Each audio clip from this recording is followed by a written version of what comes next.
Iban Pak Ketua, guna manfaat dalam program Lawan Pon. Manfaat ini barisan manfaat pertama untuk mencegah banjir besar.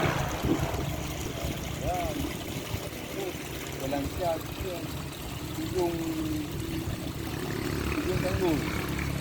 Kadang itu nak tanggul turun dalam saluran. Kedua, mereka minum atau awal atau pertanian. Jadi untuk tumbuh di tanggul di cuma dalam tu. Nah, itu pertumbuhan mungkin. Nah, harapan bisa mengulam di pertanian. Kita yang mana kerja ya? Sebenarnya insyaAllah anak terkumpul kata lagi. Karena cuma kan mobil kan mantap tu. Itulah. Harapan dulu gimana?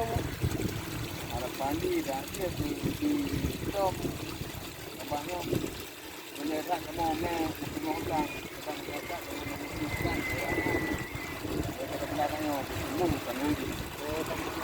Yang ini kerja di bawah. Sebab hektar 25 hektar kan yang kanan ini sama sekali kan waktu dan memang kalau kita tanahnya masih jawan sudah haji ini kan sudah haji pada lain posisi Ini tangga ni untuk programnya juga. Alhamdulillah sangat menanggut dan terima kasih kepada rakyat saya pada itu dibilom yang digajet lom Ya lah Pak Ketua.